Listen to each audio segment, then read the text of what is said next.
All I gotta say is, monkeys! Are we ready for Angela and Nick Save the World? Put your hands together. For Johnny Belladero, the director of Red Bull, Patrick and Manuel. Let's go!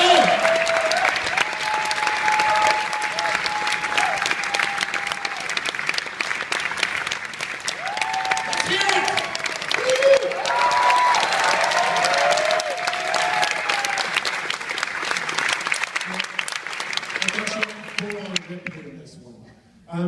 Okay, so first off, I want to ask, with this installment, you chose to abandon the POV storytelling. Can you talk about why you chose that? Well, because we used it in the first one, the second one, and I decided it was enough. I was not interested to repeat myself once again. And I think the audience deserves something different. Because we explored the possibilities of the subjective camera, and we did it. It's done. When you made the first film, you never expected that there'd be 3 more installments. At what point was this part of the origin story of the host and the possession thought out? When we made the first movie, it was just an experiment. We didn't know exactly what we were making, and we didn't know even if the movie would be released in theaters or even in DVD. And suddenly the film worked and people liked it, and it was a huge success, and then we decided to make the second one. And stop. But when they decided with Paco, because we were always thinking about the possibilities of the plot, of the story, and with Paco we decided to make 2 last movies, Rec 3 Genesis and Apocalypse. And Paco did Rec 3, and now it's Rec 4, I direct it. And now it's the end. Finally, it's the final chapter. It could be more, because now the 2 characters, Nick and Angela, fighting against the whole ocean.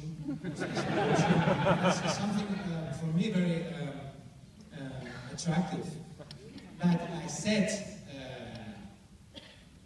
it was the end, so now again. I said when we made Rec, the first one, and journalists asked us, "It's going to be a sequel?" No, absolutely no. Now, this was a very different role for you than previous 2 because it's much more action-driven. And I understand that 80% of it was shot on a real boat. Can you talk about the difficulty and the transition from the first films to running, jumping, screaming? I'm shocked now. It's the first time, as I told you, that I see the film, and it's really difficult to see a film where you are in. It's like, what is this? But okay, the question. The boat was a nightmare. I think the real experience is worse than the film. You know, it was so horrible. The place was disgusting. It was a fishing boat, a real one, and a very old one, and it was abandoned.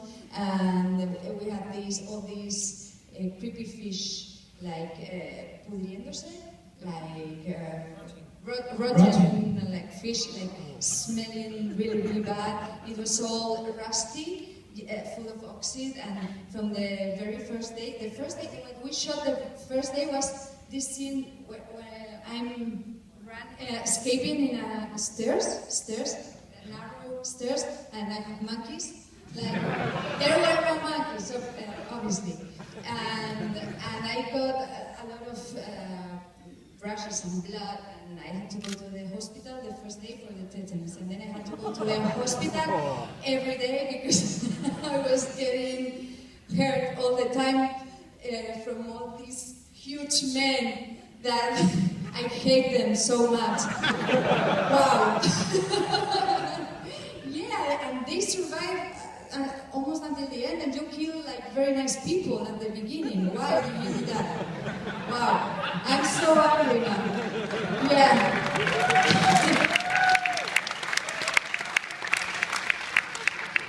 We decided to show it in this real boat. There were no, when she was climbing the stairs, there were no monkeys, there were rotten fishes around. And we decided to show it in the real uncomfortable boat because we wanted to make the movie very physical. When they fight, one character fight against another, we were fighting not real. Yes, real. We had choreographies, and when he saw it through the lens, he was like, "This is shit." And if you have to stop her, you stop her for real. If you have to hit her, you hit her for real. And like, you have to escape, you escape for real. You just don't do like this. I mean, if we have 7 men trying to open this girl with a knife and take the wall, the back. It's better to have 7 men actually forcing her to and actually she trying to escape, not she Pretending that I'm escaping. Yeah. Because it's not a problem to try to keep her and she tried to escape. It's not a big mess. I mean, it's okay. Real, please. Do you know what I'm really angry about that now that I just saw the film? The underwater scenes. We had such a horrible time. I had hypothermia. We had this ambulance coming because I was literally dying. Because we were shooting in Spain, and we will shot the film in Canary Islands. Canary Islands is like a very tropical place, like really nice and hot and warm. And we shot the film in July and August. But the underwater scenes, they decided to shoot it in Asturias, that is in the north of Spain, in November. Yeah. Why?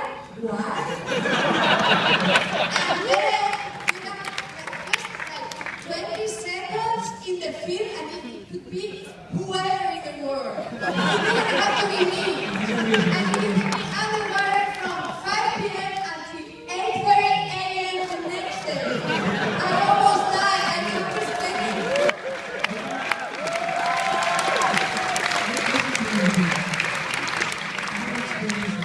We found 2 pools with artificial waves. You know this kind of pools. One was in Waterland, you know, with all these families swimming and all these things. And the other one was a professional pool for training of rescue teams and all these things with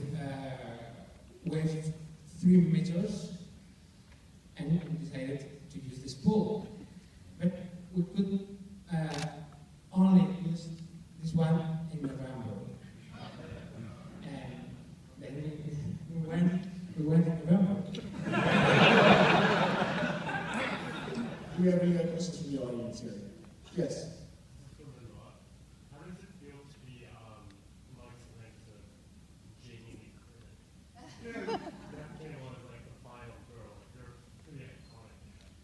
Because these movies are pretty big and horrible. How does it feel? This is a surprise for me. I was getting that from the journalist today. Like, how do you feel like, because these movies are like very popular here, and we didn't know. No, it is a surprise. So I'm amazed. It's like today I feel like if I was living someone else's life, you know, because it's like, oh, is this really happening? But it's really great. we did, as Jaume said, like the first film, we didn't expect it to be released. We thought we were doing something really weird. We had so much fun, but we were laughing like, nobody's gonna like this, nobody's gonna understand this. I always say like, maybe in Korea, and DVD, like in cinemas. And then we just had a huge surprise, so it was like, thank you. I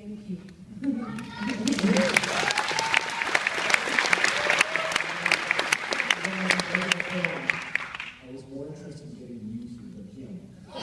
Because he's been here before, but I knew that... Did you didn't invite me before? Yeah. No, because there were two of them. That was really bad. Yeah. Yeah, you have two directors, the actors doesn't get to And also, what are you doing right now? Like, you're on a stage play? Yeah, I am on stage, and I'm in a TV series that is like very popular. Actually, when we were shooting this film, I was recording the TV series in Madrid. This was in Gran Canaria and Barcelona, and in the TV series is a 50s TV series. Like I'm a very rich girl. I'm very posh.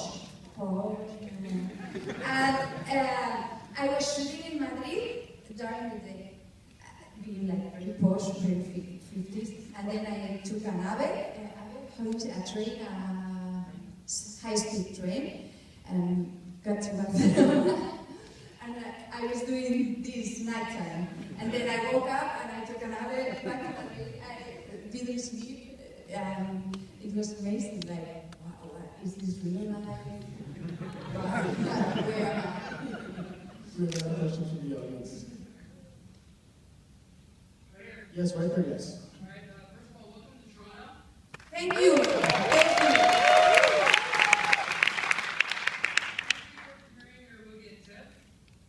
I'm not sure if you guys heard, but today Vogue magazine named Queen Street West in Toronto the second most hit neighborhood in the world. What does this have to do with Red Force? So I was going to ask, that being said, would anybody from the Red 14 like to come party with us? Probably not, because they have a full. But I'll explain the whole Queen Street phenomenon to them later. Don't worry. All right, next question. Better. Yes. Pressure's on, sir. No, just one thing. I don't know if TIFF has actually had a film at TIFF that has gone so far in its series. I'm just wondering for. Is this like a? I've never shown you said Saw. I've never shown them the other Saw films. I would never do that to you. I'm saying, like, we've gotten all the way to the end of Rex with TIFF. So thank you TIFF for that. And on the second thing, I just want to know, since you did film it in an actual ship, was it hard with the camera work, moving around in the ship? Especially with the camera work. Of course, with the actors, especially with the camera work, because the corridors are narrow. And we all were running very fast all time. And it was really, really hard. Especially because we entered the entrails of the ship. The ship is very deep. It's deeper and deeper. When you see a ship from outside, it's like two stages. Sorry, it's not true. Just more and more and more deep and deep and deep. Like if you were going straight to hell. And the more you go down, the more hellish it is. More rotten fishes, more oil, and more darkness, and more everything. It was very difficult. In fact, we built some specific part of the ship in a set. It was just 20% of the movie. We have time for one last question. Yes, in the black shirt there. Yep.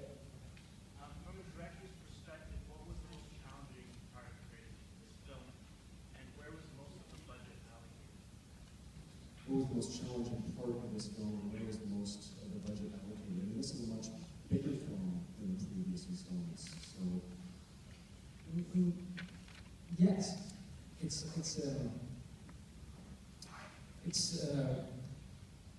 more expensive than the first one, because the first one was really, really cheap. But it's more or less like the second one.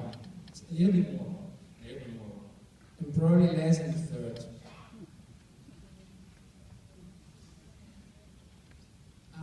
What's not the question? what was the hardest part, and where was most of the budget allocated? Okay. I think it was to look the renting of the ship.